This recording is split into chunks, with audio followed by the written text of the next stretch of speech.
안녕, 수정입니다. 26강이고요. 선거제도, 유형, 그리고 특징 정리해볼까 합니다. 시작을 여는 걸 확인. 앞으로 나아가지 않는 사람은 뒤로 후퇴한다. 선생님, 가만히 있을 수 있잖아요. 자긴 가만히 있을 수 있죠. 근데 다른 친구들이 계속 전진해 나가면 자긴 상대적으로 뒤로 밀리지 않을까. 본인은 가만히 있지만. 그래서 우리가 공부라는 것은 약간의 조바심이 있어요. 많이 느끼는 친구들도 있긴 한데 내가 공부를 안 하면 어떡해? 다른 친구들이 공부를 해서 나보다 앞서 나가면 어떡하지? 이런 생각을 많이 합니다. 그게 스트레스로 옵니다. 근데 언젠가 말씀드린 적이 있을 거예요. 스트레스 없이 공부할 수는 없고요. 스트레스 속에서도 평정을 유지하는 것, 이게 중요하다. 그래서 앞으로 나아간다 계속 진도를 나간다 이것 때문에 너무 스트레스 받지 말고요. 그냥 우린 계속 나아가고 있어요, 여러분. 그러니까 막 더 이러지 말고요. 그냥 다음 강엔 뭐를 배울까? 좀 궁금한데? 기대되는데? 뭐 이런 느낌만 있으면 어쨌거나 선생님과 함께 계속 나아갈 수 있습니다. 지금 이 강의 26강까지 듣는 여러분들은 엄청난 겁니다. 그냥 듣기 좋은 소리로 하는 게 아니라 이게 강의를 26번째 듣고 있다. 50분 정도의 강의를 26번째 듣고 있다. 대단합니다. 그래서 그 정도의 추진력이면 뒤에 있는 강의 다 들을 수 있고요. 그 다음에 완강까지 가서 여러분들은 정치와 법을 말 그대로 완성할 수 있지 않을까 싶어요. 이것도 이런 일이 벌어지네요. 만 18세 대한민국 유권자가 되다.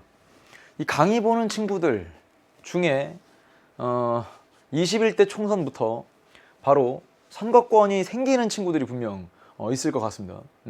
고등학교 2학년 정도면 아닐 가능성이 더 큰데 뭐 어쨌거나 만 18세, 선거일 현재 만 18세가 된다라고 한다면 선거권이 생깁니다. 그것은 제도의 변경 때문에 그렇죠.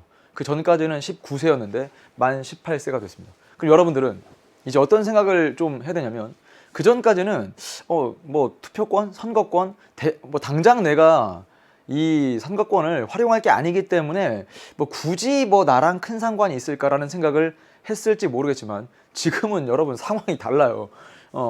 선생님 저는 아직 만 17세예요. 괜찮습니다. 그거랑 상관이 없어요. 왜냐면 지금 당장 투표권이 있는가 없는가 보다는요. 고3 올라갔을 때 투표권이 생길 수 있는 뭐 그런 상황이 된다면 제도를 아셔야 됩니다. 제도. 그러니까 내가 누구를 뽑는가? 그리고 얼마만큼의 주기에 선거에 참여할 수 있나? 뭐 그리고 대통령을 뽑는가, 국회의원 뽑는가, 아니면 지방선거인가? 이거 등등을 다 익혀야 되는데요. 그냥 누구를 뽑을까 정도만 중요한 게 아니고요. 어떻게 뽑히는가? 선거 제도를 전반적으로 이해하셔야 됩니다. 그래서 선생님도 좀 고민을 많이 했어요. 왜냐면 그 전까지의 강의는 이런 식이었어요. 나중에 여러분들이 대학생이 되어서 투표권이 생긴다면 뭐 이런 식의 강의였는데 작년까지는. 근데 지금은 상황이 다르다고 말씀드렸죠. 그래서 18세 유권자가 되는 친구가 있고 그 유권자가 되는 걸 지금 코앞에 둔 친구들이 있기 때문에 제도를 정확하게 이해하자. 이번 강에서는 선거제도의 유형과 특징, 요것만 중요한 게 아니고 대표 결정 방식이랑 엮어서 설명을 할 건데요. 자, 차근차근 해봅시다. 여러분 교재로는 72페이지인데 바로 72페이지 있는 내용 정리하기 전에요. 우리 전강에서 뭐 했을까요? 전강에서 그러네. 선거의 기능, 선거의 의미, 그리고 민주선거의 4대 원칙, 그리고 저 뒤에 있는 진도긴 한데 앞에 좀 끌어다가 공정한 선거를 위한 제도까지 정리를 했습니다.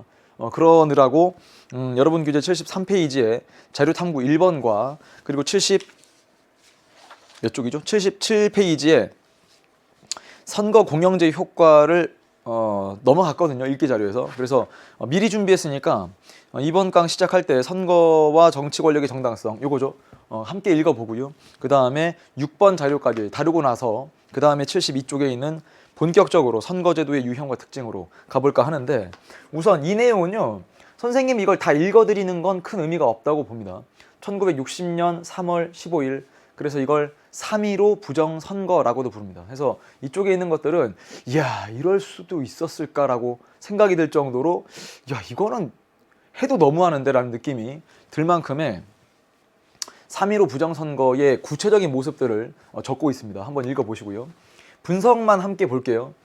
제시된 사례는 소위 3.15 부정선거이다. 이 선거는 결국 극렬한 국민 저항을 받아 그렇죠. 4.19 혁명으로 이어졌고요. 자유당 정권이 붕괴되는 결과를 초래하였다. 당시 자유당 정부가 이렇게 선거를 조작한 것은 역설적으로 뒤집어 얘기하면 선거가 바로 정권의 정당성을 담보한다. 요게 지금 의미가 있어요. 그래서 이 내용 가지고 무엇을 복습하면 딱 좋으냐?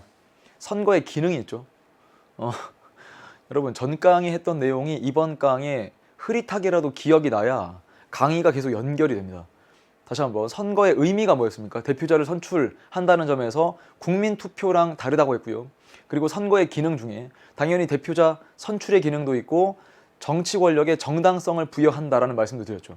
그러니까 여기 보면 선거가 바로 정권의 정당성을 담보한다. 선거에서 많은 표를 얻으면 그 자체가 일단은 이 정치 권력이 정당하다는 것의 증거 아니냐라고 쓸 수 있다.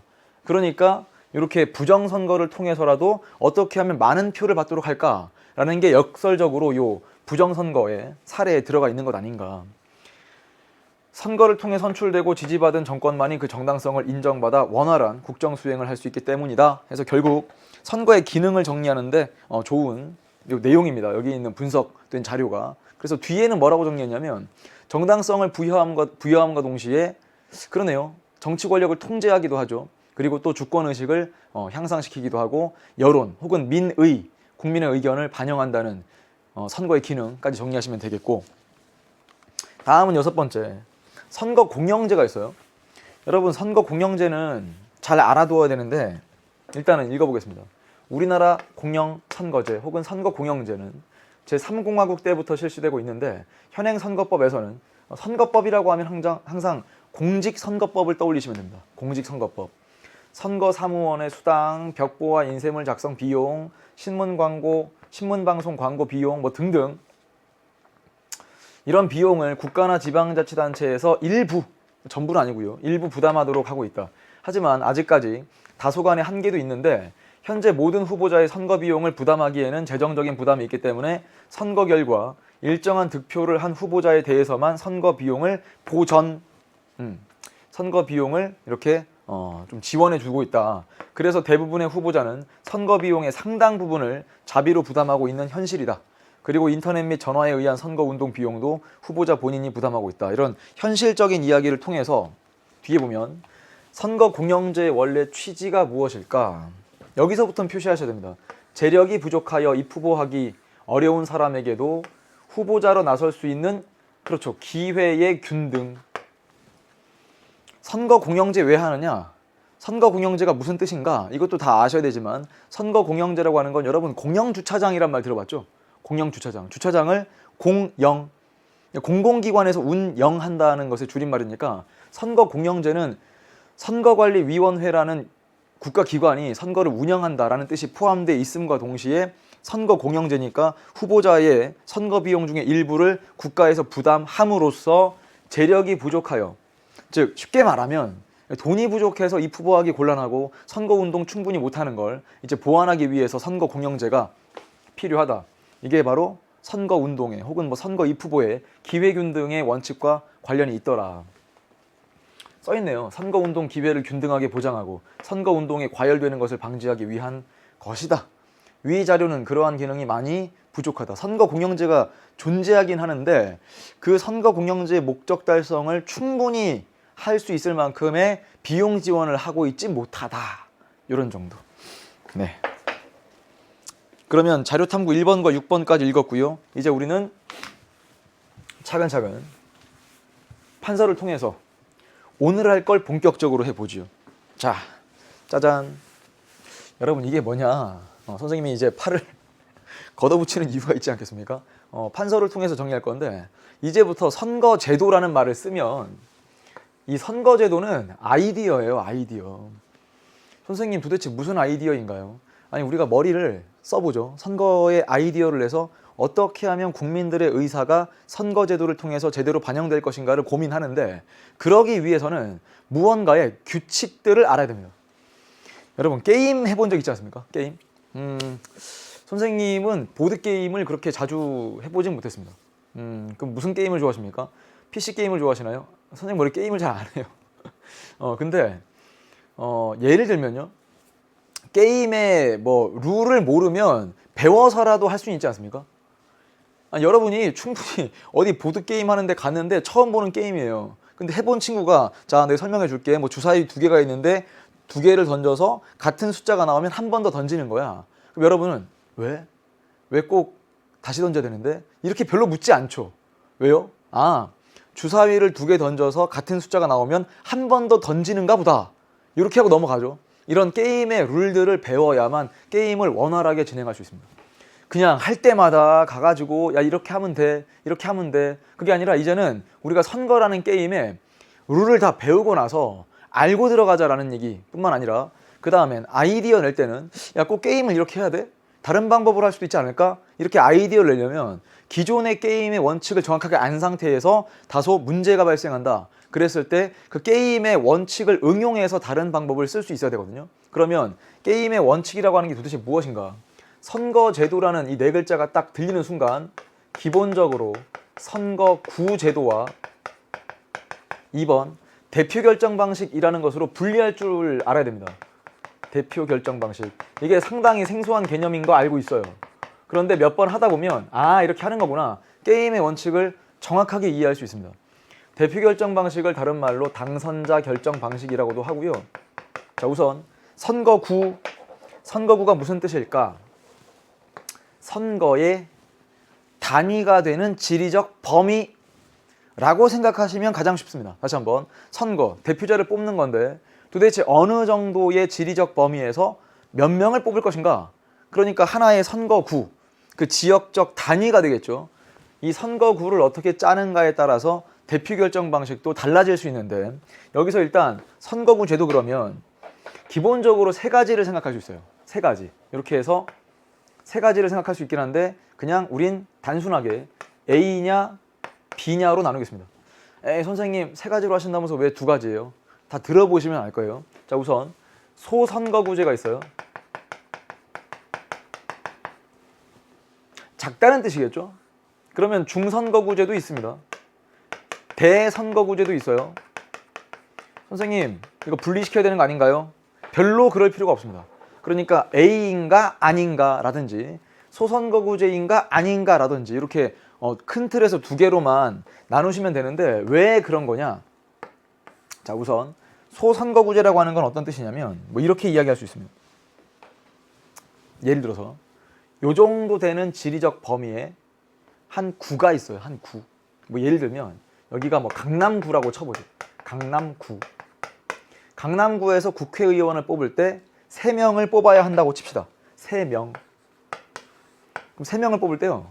야, 강남구를 이렇게 3등분해서 뭐 완전히 3분의 1, 3분의 1 뭐 이런 건 아니겠지만 그냥 이해를 돕기 위해서 강남구를 셋으로 나누어서 강남구 갑, 여기는 을, 여기는 병 이렇게 나눠서 한 사람 한 사람 한 사람을 뽑으면 어때? 하나, 하나, 하나 이런 방식이 있어요. 그러면 어쨌거나 강남구 전체에서는 3명이라는 점은 다르지 않죠. 근데 강남구를 3개로 나누어서 갑을병으로 나누어서 한 선거구마다 1명씩 뽑는 방법이 있고요. 두 번째 밑에 건 똑같은 강남구 이렇게 해서 똑같은 강남구를 두고 야 위에 것도 3명을 뽑는 방법이긴 한데 그러지 말고 강남구를 전체로 두고 1등, 2등, 3등까지 당선시키면 어때? 이런 방법이 있습니다. 그러니까 위에 거랑 밑에 거랑 어떤 공통점이 있냐면 강남구라는 지역에서 3명을 뽑는다. 이거는 다를 바가 없어요. 근데 위에 있는 방법은요. 잘 보세요. 이렇게 강남구 갑 선거구가 하나고요. 그 다음에 을 선거구가 2개입니다. 병 선거구 이렇게 하면 3개예요. 그래서 결국 그냥 써볼게요. 위에 있는 방식은 선거구가 3개입니다.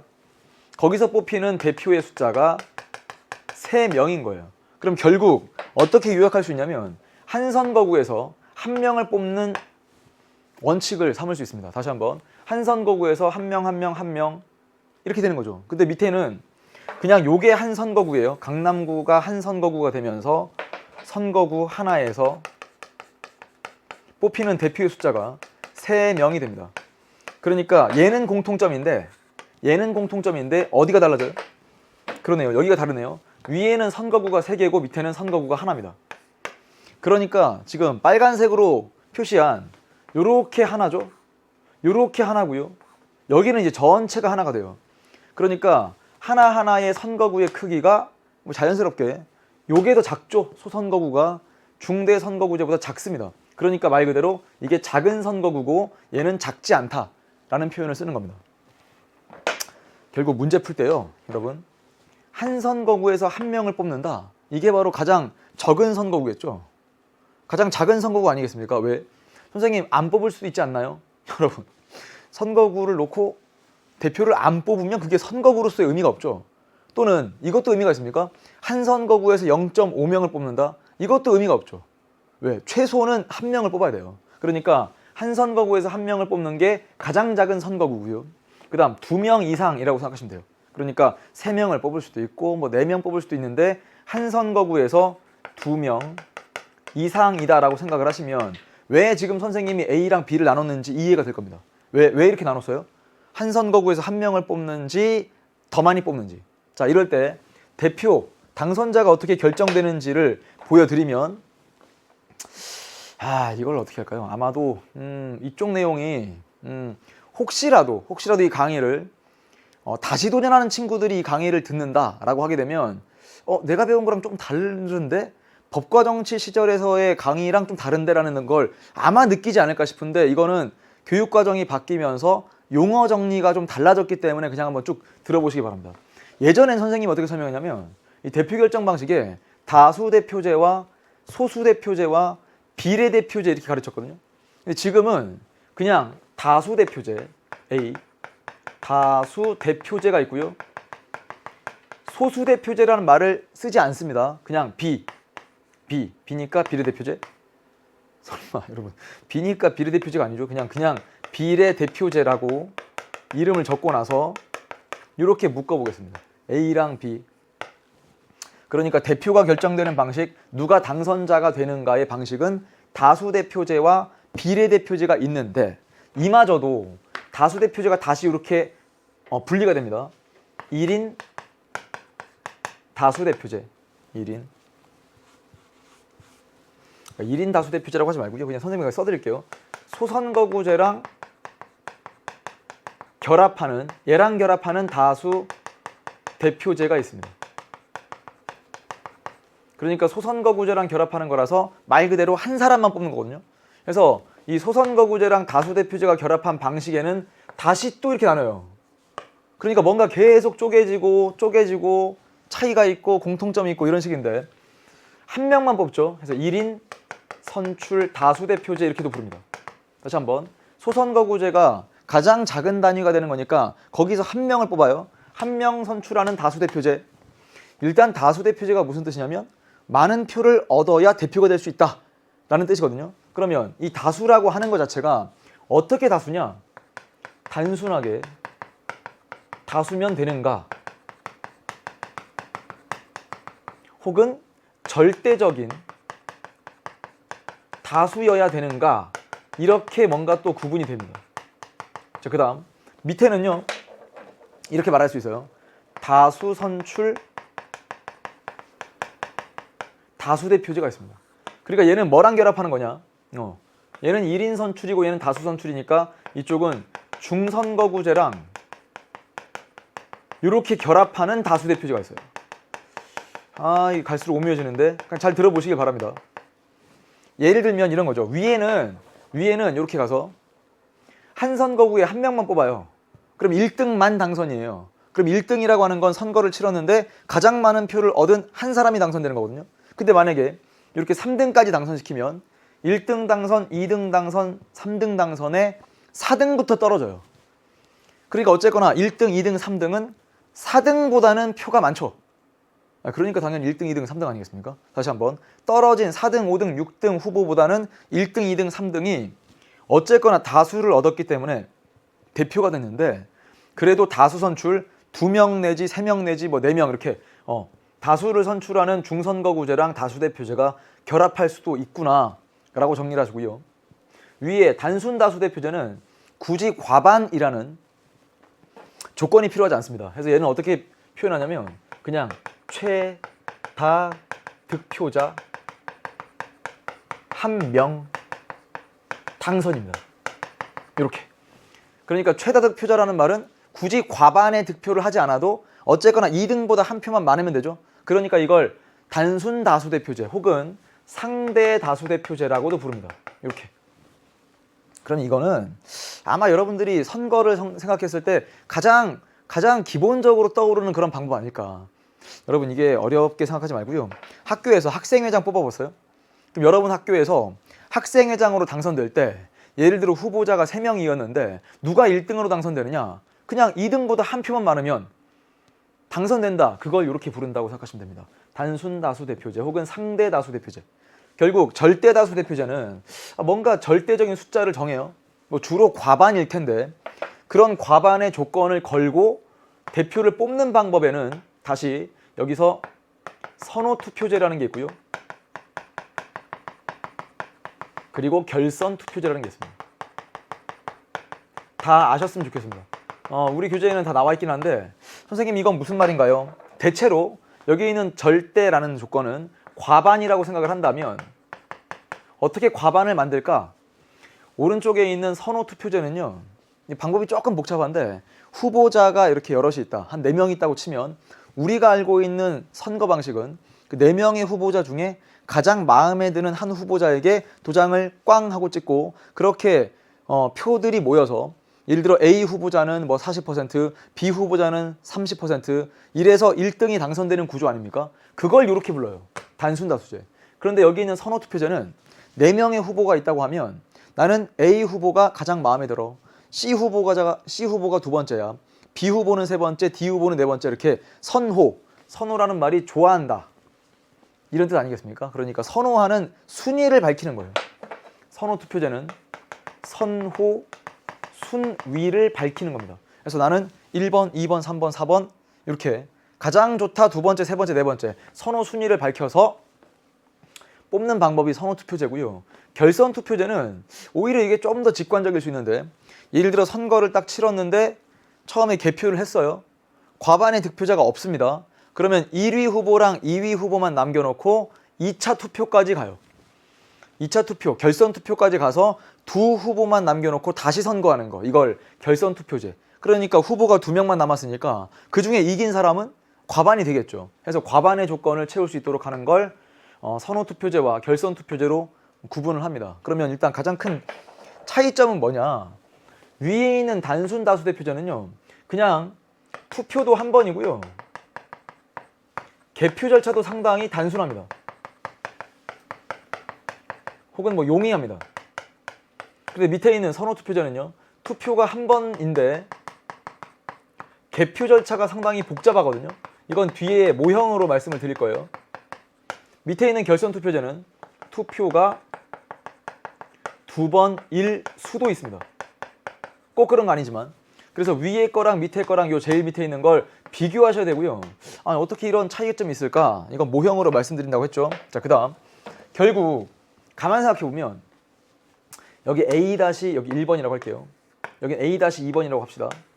이쪽을 스몰 a라고 하고 여기 스몰 b라고 하겠습니다. 생각해 보면 단순 다수대표제가 가장 직관적일 수 있다 그래서요. 그냥 가장 좋아하는 후보에게 꽝 하고 도장 찍고 그 표를 모아서 2등보다 한 표만 많으면 그냥 그 사람이 당선되는 시스템. 이게 가장 단순한 시스템인데 A랑 B를 비교했을 때 여러분 생각을 해보세요. 여기 좋을까요?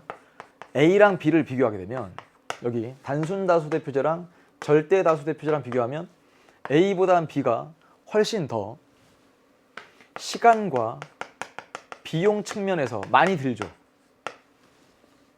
왜 그럴까요? 여기는 투표 한 번에 개표가 단순하니까 1등이 드러나는 시점도 상당히 빨라요. 그냥 2등이 1등을 충분히 역전하지 못할 것 같다. 그러면 당선 유력, 당선 확정 이렇게 발표가 됩니다. 근데 밑에 건요. 투표가 한 번인데 개표가 상당히 복잡하죠. 그러니까 개표 절차가 왜 복잡한 건지는 이따 보면 알겠지만 그러니까 시간과 비용이 상당히 많이 소요가 되고 밑에 있는 결선 투표제는 심지어 투표, 선거가 2번까지 치러질 수 있기 때문에 선거 비용이 상당히 많이 들어요. 그럼에도 불구하고 왜 A보다는 B를 더 선호하는 나라가 있냐면 특히나 이 결선 투표제가 프랑스에서 대통령이 선출되는 방식이거든요. 그러면 프랑스는 뭐하러 이런 결선 투표제를 하지? 라고 생각하면 이 말을 반드시 기억하셔야 됩니다. 과반 정도는 얻어야만 당선자의 대표성이 높아지지 않겠어? 이런 식이에요. 이렇게. 그러니까 이거죠.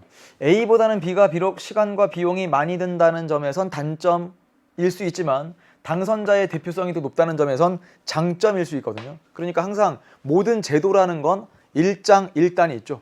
일장일단. 그러니까 이거죠.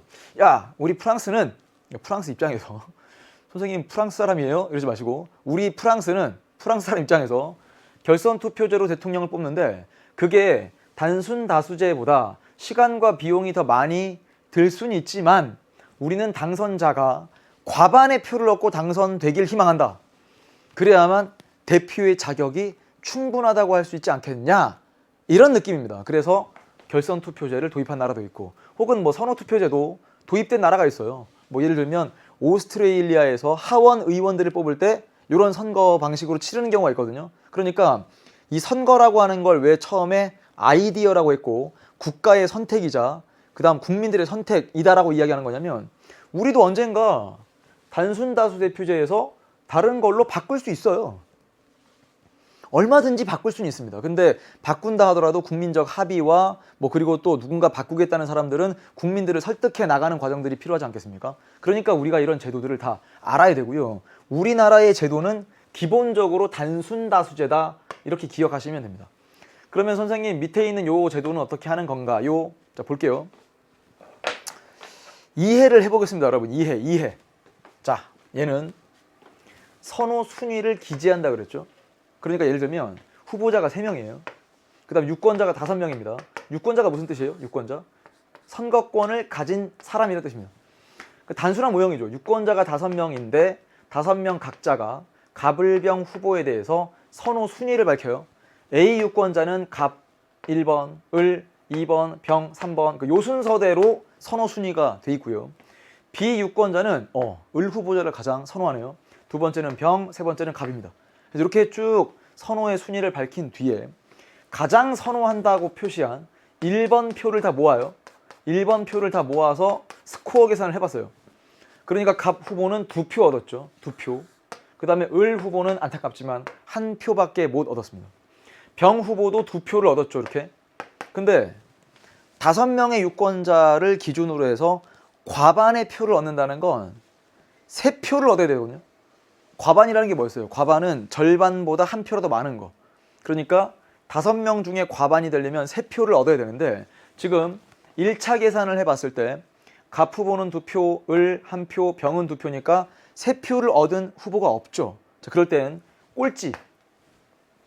1차 계산에서 혹은 1차 개표에서 가장 적은 표를 얻은 을 후보를 탈락시킵니다. 제거한다는 건 탈락시킨다는 얘기예요. 그리고 을 후보에게 가장 지지한다라고 표시한 비유권자의 2번째 표로 이걸 넘겨줘요. 다시 한번. 이것만 봐도 복잡하죠, 여러분. 다시. 지금 을 후보가 1순위 표를 1표밖에 못 얻어서 탈락하게 됐는데, 그러면 을 후보를 1순위로 기표한 비유권자의 2순위 표로 이걸 넘겨줍니다. 넘긴다는 걸 한자로는 그냥 이양한다 이렇게 부르는데요. 넘겨주면 이렇게 되죠. 2표 더하기 1표 이렇게 받은 거예요. 이렇게 1표를 받은 거예요. 그리고 계산을 해보니까 최종 결과 2표, 3표, 그래서 당선이 됩니다. 결국 5명 중에 3표를 얻도록 만드는 방법으로서 선호투표제를 소개를 했습니다. 읽어보겠습니다. 최하위 후보 을을 제거한 뒤 을을 1순위로 기재한 유권자 B가 2순위로 기재한 후보 병에게 1표를 넘겨줍니다. 그래서 합산을 해보니까 2대 3, 결국 병 후보가 당선. 이런 시스템. 선생님 도대체 어디 있는 걸 하시고 있는 겁니까? 교과서에는 없습니다. 그러니까 이 교재에는 없고요. 이쪽은 교과서 자료이기 때문에 선생님이 한번 방식을 보여드리는 거고, 혹시라도 이거 도대체 뭐 어떻게 하는 거야? 궁금한 친구들은요. 74페이지에 가운데 있어요. 74페이지 선호투표제. 선거인이 지지 후보 1명만 찍는 것이 아니라 출마한 후보 모두를 지지하는 순서대로 기표하는 방식 쭉 해서 설명되어 있는 걸 요 모형 가지고 이해하면 빠르지 않을까 싶고, 다음은요. 얘는 결선 투표제예요. 이건 현실 사례죠, 현실 사례. 2017년 프랑스 대통령 선거 결과, 야, 프랑스는 이게 1차 투표에서 마크롱, 르펜 뭐 등등 이렇게 있는데 24.01, 가장 많은 표를 얻은 그 당시 마크롱 후보가 24.01밖에 안 돼요. 만약에 우리나라식으로 했으면 그냥 당선입니다. 당선인데 어떤 안타까움이 있냐면, 아니 그래도 24% 남짓 정도만 얻은 사람이 우리의 대통령이 되는 건 이건 너무 대표의 자격이 부족하다는 느낌인데, 그러니까 1위 후보랑 2위 후보를 남겨놓고 2차 투표까지 가자, 결선 투표까지 가자. 그 당시에 마크롱과 르펜이 2차 투표에서 다시 이렇게 붙었죠. 마크롱이 66.1%, 그러니까 거의 2배 가까운 표를 얻고 당선이 됩니다. 그러니까 결국 2차 투표, 결선 투표까지 갔지만 압도적인 지지를 받은 거죠. 66%니까 과반을 훌쩍 넘기는 지지를 받고 마크롱 후보가 그 당시에 당선이 되는 모습. 그러니까 당연히 한 번에서 끝나는 것보다 두 번째까지 가게 되면 시간과 비용이 더 많이 들겠지만 그래도 우리의 대표라고 말할 자격이 충분하다, 이런 대표성이 더욱더 강화된다는 장점이 있다까지 정리하시면 됩니다. 그 다음은요, 이거는 또 왜 보여드리는 거냐면, 여러분 이거를 선생님의 좀 솔직한 심정을 잘 이해해 주길 바랍니다. 이게 20대 국회의원 총선거의 개표 결과예요. 20대 총선거는 2016년에 치러졌던 선거입니다. 선생님 지금 뭐예요? 때가 어느 때인데 지금 몇 년 지났는데 이 자료를 보여주십니까? 선생님이 이 강의를 하고 있는 이 시점에 21대 국회의원 선거가 아직은 치러지지 않은 상황이기 때문에 그 데이터를 보여드릴 수가 없는 겁니다. 뭐 예측 데이터를 보여주세요. 예측도 의미가 없잖아요. 여러분, 선생님이 예를 들어 21대 총선에서 어느 당이 뭐 지지를 얻을 것이고 뭐 어느 정도의 의석이 나올 것이다, 이걸 예측하는 걸 듣고 싶어요? 별로 그러지 않죠. 그러니까 일단은 가장 그 뭐 근래에 치러진 선거라고 하는 게 2016년 선거니까 한번 보여드리는데요. 이때 20대 국회의원 선거와 21대 국회의원 선거의 방식은 다소 차이가 있습니다. 누군가 말할 땐 큰 차이라고 하지만 유권자 입장에서 투표하러 갔을 때는 큰 차이가 없어요. 그래서 그거를 좀 말씀을 드릴 테니까 잘 들어보시길 바랍니다. 자, 우선 이 그림을 보여드리는 이유는, 선생님 이게 뭐죠? 이게 벌집인가요? 벌집인데 우리나라처럼 생기지 않았습니까? 우리나라를 이렇게 각각의 지역구로 표시를 한 것 뿐입니다. 그러니까 이게 총 다 합치면 몇 개냐? 253개거든요. 이 벌집 같은 육각형이. 그래서 253개의 지역구를 두고 253명의 의원을 뽑습니다. 그러니까 이 시스템이거든요. 그러니까 우리가 방금까지 정리한 내용만 가지고도 무엇을 알 수 있냐면, 국회의원 선거, 이거를 총선거라고 부를 때 있거든요. 이렇게 많이 부릅니다. 총선거라고 부르는 이유는 우리나라는 4년마다 한 번씩 총선거가 치러지는데 그때마다 국회의원 전원을 다 새로 뽑습니다. 그래서 이걸 총선거라고 부르고요. 어떤 나라는 다 새로 뽑지 않고 3분의 1씩 주기적으로 교체하는 국가도 있습니다. 근데 우리나라는 뭐 300명이다. 그럼 300명을 4년에 한 번씩 다 이렇게 새 선거를 통해서, 총선거를 통해서 뽑기 때문에 이걸 총선거라고 부르고요. 총선거할 때 이 국회의원이 지금 300명인데 300명 중에 253명을 지역구 의원이라고 불러요. 그 지역을 대표하는 의원이라는 뜻인데요. 지역구 의원 253명을 뽑을 땐 전국을 253개로 나누어서 1등, 1등, 1등, 1등, 1등, 1등, 1등 이런 식이에요. 그러니까 예를 들면 선생님 고향 이 제주도. 이 제주도가 정말 이렇게 생기지 않았죠. 여러분, 제주도는 어떻게 생겼냐면 가장 비슷하게 그려보면 이렇게 생겼습니다. 그 다음에 한라산이 가운데 팍 이렇게 일직선으로 돼 있진 않지만 어쨌건 이렇게 해서 인구가 많은 제주시 지역이 있고요. 상대적으로 인구가 적은 서귀포시 지역이 있어요. 그러니까 항상 인구 비례에 따라서 뽑히는 대표의 숫자가 달라지는 거거든요. 그러니까 예를 들어 제주시도 시고 서귀포시도 시지만 왜 제주시에서는 2명 뽑는가? 단순하게 생각하면 서귀포시보다 제주시의 인구가 많기 때문에, 이렇게 정리하시고, 그럼 제주시는 나뉘어 있어요. 갑, 을, 여기서 1등, 여기서 1등, 여기서도 1등을 뽑습니다. 그럼 질문합니다. 제주도 전체에서 몇 명 뽑는 겁니까? 제주특별자치도 전체에서 3명을 뽑는 건데 이걸 3개의 지역구로 나누어서 1등, 1등, 1등을 뽑기 때문에 이걸 소선거구제라고 부르고요. 그리고 다수대표제죠. 다수대표제인데 2등보다 한 표만 많으면 돼요. 그러니까 앞에 수식을 할 땐 단순 다수대표제라고 정리하시면 됩니다. 그래서 그 결과값을 그냥 각 정당별로 이렇게 보여드리는 건데 그 당시 선거에서 뭐 각각의 정당들이 얻은 이 의석수 총 300석이라고 나와 있는데요. 여기 있는 300석은 비례대표를 포함한 것이고 지금 앞에 있는 뭐 105석, 110석, 25석 요것이 지역구에서 뽑힌 각 정당의 당선자 숫자입니다. 그러니까 지역구 선거는 소선거구제, 단순 다수대표제다. 이렇게 정리하시고요. 자, 그다음. 그 당시에 253명의 지역구, 그다음에 47명의 비례대표가 있는데요. 이게 총 300명이라고 했죠. 그래서 방금까지 설명해 드린 건 이 정도만 담아내고 있어요. 지역구 253개에서 253명을 각 지역구마다 1등으로 당선시키더라. 비례대표는 47명입니다. 그러면 이 비례대표를 설명하는 건 당장 하지 않겠고요. 이건 다음 강의에 더 추가적으로 할 것이고, 자, 우리나라 소선거구제가 미치는 영향, 여기서부터는 잘 보셔야 되는데 얘는 어디 있는 자료냐? 73페이지에 있습니다. 한 선거구에서 한 명만 뽑는 소선거구제는 중대선거구제, 2명 이상을 뽑는 중대선거구제보다 어떤 특징, 어떤 장점과 단점이 있는지를 보여드립니다. 일단 요게 17대 선거입니다. 18대, 19대. 요게 2012년이고요. 요게 2008년이고 요게 2004년인데 선생님 이거 아주 옛날 자료 아닌가요? 쭉 옛날 자료를 통해서도 뭘 알 수 있냐면 그 당시 A당은 국민들로부터 득표율이 38.3%, 쉽게 말하면 유권자가 1000명이라고 하면 A당을 지지한 사람은 383명 정도인데 의석률이 50% 넘어갔어요. 그러니까 어떤 느낌이냐면 이걸 잘 들으셔야 돼요. 38.3%의 득표밖에 못했는데 의석이 51% 가까이나 나왔어? 야, 이거는 국민들이 지지한 것보다 훨씬 더 많이 의석이 나와버린 거 아니야? 그래서 이거를 뭐라고 부르냐면 득표율과 의석률의 괴리 혹은 불일치 현상이라고 부릅니다. 특히나 A당은 얻은 표보다 의회 의원의 비율이 더 높습니다.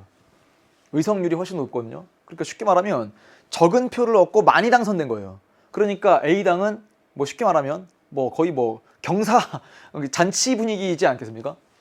왜 그럴까요? 뭐 적은 득표를 하고 많은 의석을 꿰찼으니까. 그 다음 B당도요. 손해볼 건 아니죠. 왜? 35.8%의 득표를 하고 40.5%의 의석률을 보이고 있어요. 그러니까 B당도 득표한 거, 즉 표를 얻은 것보다 더 많은 의석이 나왔단 말이죠. 그래서 이런 상황을 뭐라고 부르느냐? 득표율보다 의석률이 더 큰 상황을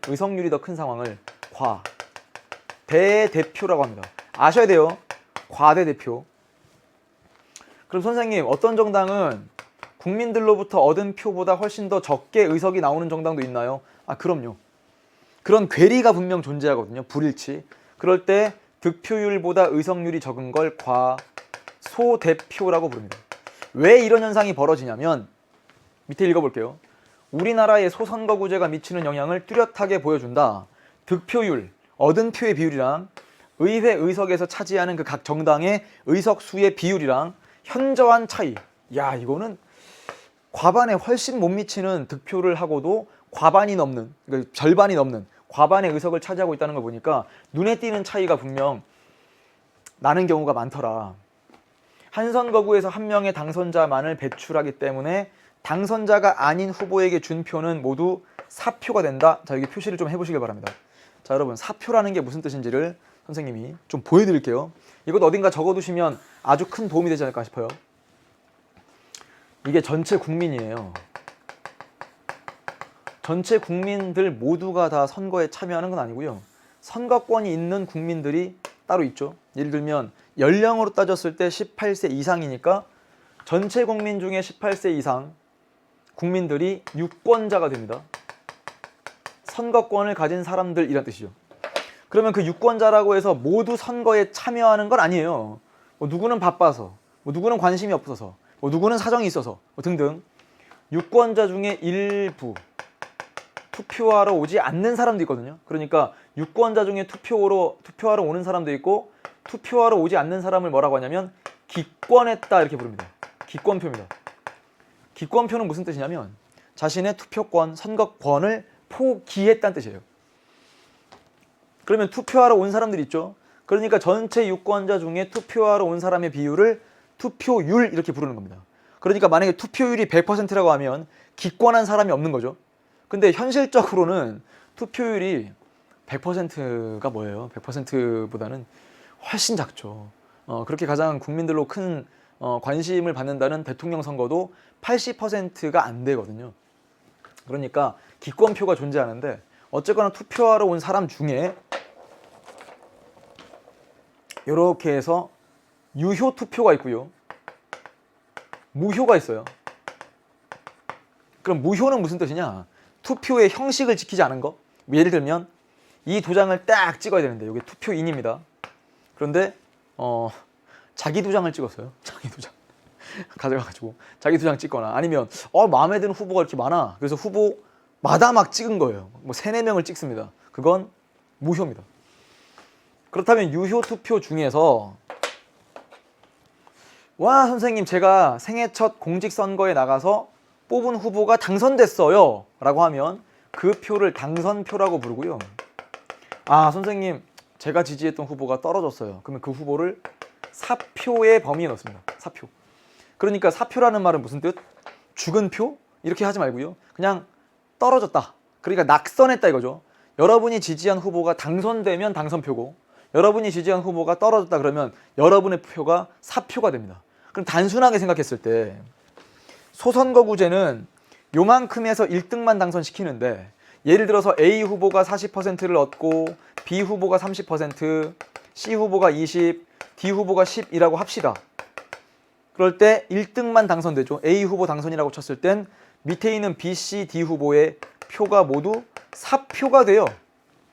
그러니까 소선거구제는 사표가 상당히 많이 발생한다는 단점이 있는 거예요. 왜? 1등만 당선이고 나머지는 다 떨어지는 거니까. 만약에 2등까지 당선시켰다라고 하면 A 후보랑 B 후보가 당선되고 C 후보랑 D 후보가 떨어졌겠죠. 그러니까 단순하게 생각을 해도 한 명을 뽑을 때보다 2명, 뽑을 때보다 3명 이렇게 당선자의 숫자가 커지면 커질수록 사표가 줄어드는 것 같은 느낌이 들 겁니다. 그 느낌을 딱 기억하시고 한 명만 뽑을 때보다 이제 여러 명 뽑게 되면 사표가 줄겠구나 기억하고요. 그렇다면 소선거구제 단점 중에 뭐가 있다고요? 1등만 당선표가 되니까 나머지 다 사표가 되어서 사표가 되다 보니까 당선이 안 된 거잖아요. 그러니까 의석률에 반영되지 못하기 때문이다라는 이 글이 읽히죠. 최근에는 이러한 문제점에 대한 인식이 확산되면서 소선거구제는 사표가 워낙 많이 발생하니까 중대선거구제로 바꿔야 되는 거 아닌가, 또는 비례대표제, 아직 다 안 배웠지만 비례대표제의 비중을 늘려야 되는 거 아닌가라고 개선해야 한다는 목소리가 점점 커지고 있다까지 하면 여러분 교재 73페이지까지 됐고요. 여러분 다 끝난 게 아니라요. 사실상 이제부터 거의 본격적인 시작이라고 생각하시면 돼요. 방금까지는 어떤 원리를 알려드린 거냐면 사표라는 말의 정확한 표현과 그리고 사표가 소선거구제가 중대선거구제보다 더 많다라는 것까지 알려드렸고, 자, 그 다음 이렇게 오시면 이제 소선거구제랑 중대선거구제 방식과 다수대표제랑 이 다수대표제 안에 1인 선출 소선거구제와 다시 한번 1인 선출 다수대표제랑 다수 선출 다수대표제의 이 차이점을 알게 된 거예요. 이쪽은 뭐라고요?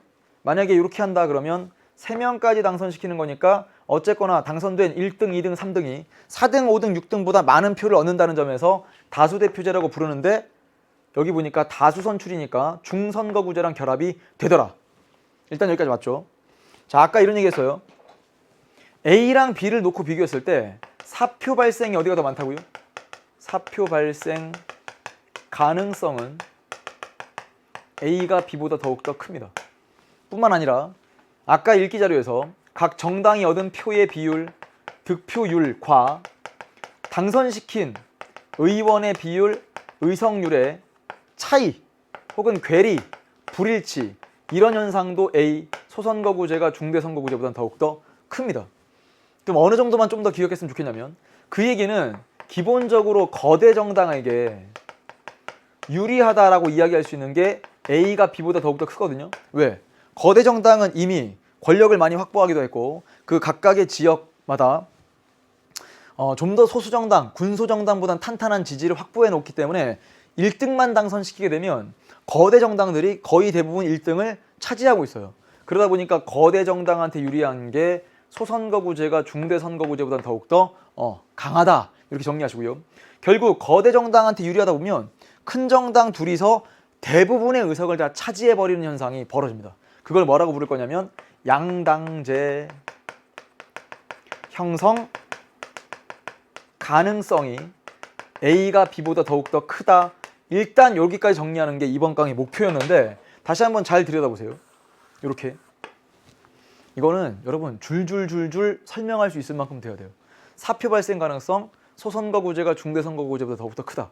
소선거구제가 득표율과 의석률의 불일치 현상이 더욱더 크다. 그러면서 이걸 뭐라고 했다고요? 득표율과 의석률이 불일치한다. 득표율보다 의석률이 크다. 이걸 과대대표라고 부르고 득표율이 의석률보다 크다. 그걸 과소대표라고 한다. 그러니까 과대대표되거나 과소대표되는 현상이 소선거구제가 중대선거구제보다 더욱더 크다. 그 얘기는 곧 거대 정당한테 유리하다. 그러니까 거대 정당은 아까 봤지 않습니까? 한 40%의 지지를 얻고 뭐 51% 가까운 의석을 보이고 있어요. 뭐 또는 두 번째 정당도 뭐 한 35%의 지지를 얻고 40%에 가까운 의석을 보이고 있습니다. 그러니까 결국 A 정당과 B 정당의 합이 90%가 넘어가게 되면서 양당제가 형성되는 것이 가능성 면에선 A가 B보다 더욱더 크다까지 정리하시면 되고요. 자, 이제 우리 교재에는 어떤 표현이 나와 있냐면 72페이지 잠깐 보세요. 소선거구제의 의미, 한 선거구에서 한 명의 대표를 선출한다. 특징, 다수당에 유리해서 써있죠. 다수당에 유리해서 양당제를 촉진한다. 됐고, 지역적 인물의 당선 가능성이 높다. 이건 무슨 말이냐면 어떤 지역에서 오랫동안 세력을 확보한 그런 지역적인 인물이 소선거구제니까 1등만 당선시키는 시스템에서는 훨씬 더 당선되기 더 용이하다는 뜻인데 이건 조금 선생님이 다음 강에서 보완을 해드려야 될 것 같습니다. 왜냐하면 외우라 그러면 외울 수 있어요, 여러분이. 예를 들면 소선거구제가 지역적 인물에 유리하고 중대선거구제가 전국적 인물에 유리하다. 그냥 외우라면 외우겠는데 이 원리를 조금 알았으면 좋겠거든요. 그래서 원리를 설명해 드릴 거고요. 자, 이제 밑에 장점 보세요. 전국 안정에 유리하더라. 왜?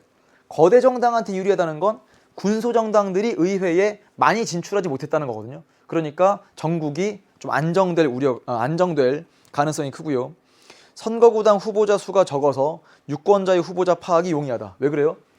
한 선거구에서 한 명만 뽑게 되면 요 선거구에서 한 뭐 후보 4명, 여기선 또 뭐 5명, 여기선 또 3명 이런 식일 텐데 3명까지를 뽑게 되면 이 선거구에서만 후보자가 15명 이렇게 나가다 보면 아니 후보자가 15명이니까 이름도 잘 모르겠고 소속 정당도 잘 구분이 안 가고 정책과 공약에 대해서는 더더욱 구분이 안 가고 그래서 후보자를 알 수 있는 가능성이 상당히 떨어지거든요. B로 하게 되면. 그러니까 반대로 이야기할 땐 A, 소선거구제가 중대선거구제보다 후보자를 이제 식별하기가 더 용이하다라는 말을 씁니다. 일단 지금까지 정리한 내용으로 완강 코드를 소개할까 해요. 완강 코드입니다. 보여주세요. 띠링. 소선거구제랑 중대선거구제의 특징을 정리하는데 이것만 정리하고 넘어가셔도 됩니다. 지금 수준에서는요. 여기 있는 내용만 정리하고 넘어가도 됩니다. 다음 강의에 이어서 계속해서 비례대표제를 설명하면서 보완할 테니까요. 자, 이번 강은 이 내용까지 정리했고요. 다음 강에서 우리 비례대표제, 우리나라의 선거제도 차근차근 보겠습니다. 긴 시간 고생 많았고 다음 강에서 또 웃는 얼굴로 만나죠. 최적이었습니다. 안녕!